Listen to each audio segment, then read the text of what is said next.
Коми с появлением указа о введении режима повышенной готовности сотрудниками полиции проверено более 3000 предприятий на соблюдение масочного режима.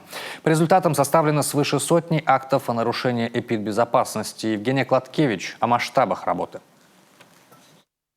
Десятки магазинов, сотни торговых рядов и тысячи покупателей, которые проходят между ними ежедневно. Переговариваются, жмут друг другу руки, покашливают и иногда даже чихают. Причина последнего чаще всего отнюдь не пыль, попавшая в нос. Заразиться коронавирусом или просто простудой в торговом центре проще простого.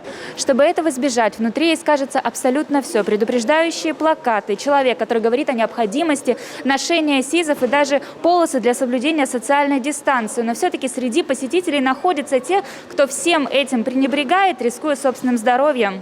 Но все-таки маска – это средство защиты от коронавируса. Никакое это не средство защиты, это ерунда полная.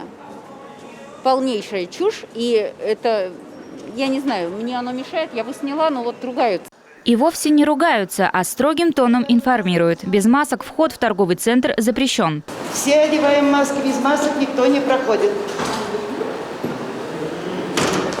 У кого нет, через дорогу аптека. Коронавирус не утихает, а с наступлением осени по традиции разыгрался также подъем ОРВИ и гриппа. В таких условиях маски в общественных местах уже не выбор каждого, а острая необходимость. Где ваша маска? Почему без маски вы ходите в торговом центре? Наденьте, пожалуйста, маску. Хорошо, мы только зашли. Вы знаете, почему мы носим маски? Да. Какой указ? Указ главы. Номер 16. Ознакомьтесь, пожалуйста.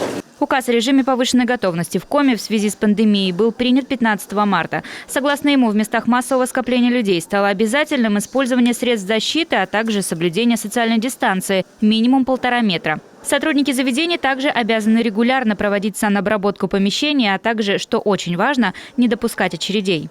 Некоторые соблюдают, но стоят вот перед входом, ждут. Один покупатель тут находится. Максимум сколько человек запускаете в магазин? По одному. Максимум один. Ну, бывает, заходят, мы предупреждаем, вот выходит там и ждут. Очередь там собирают.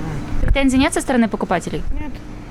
Согласно этому же указу, для нарушителей масочного режима предусмотрены санкции. Для физических лиц максимальная сумма штрафа составляет 30 000 рублей. При повторном несоблюдении он увеличивается до 50. Предприниматели и юрлица могут попасть на сумму уже в несколько сотен тысяч. Зафиксировать правонарушения согласно закону могут как правоохранители, так и сотрудники администрации. Как то они обязаны приложить фото, указать место и время нарушения. Далее материалы направляются в управление ГО и ЧС по городу. Оттуда уже в суд. Вот такой непростой порядок.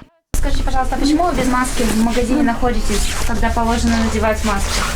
Маски в кармане забыли одеть. Да? С начала пандемии в Коми проверено более 3000 заведений, составлено свыше сотни актов о нарушении масочного режима. И если в начале пути большинство из них носило предупредительный характер, все-таки люди только привыкали к новым реалиям жизни, то с приходом осени игнорирование масочного режима все чаще оборачивается выплатой реальных сумм. Грозят серьезные штрафы от 1 тысячи до 30. Это при первом нарушении, а при повторных уже до 50 000. То есть совсем не смешно. И всех призываю носить маски, не заражать других, потому что мы не знаем, с кем мы уже контактировали.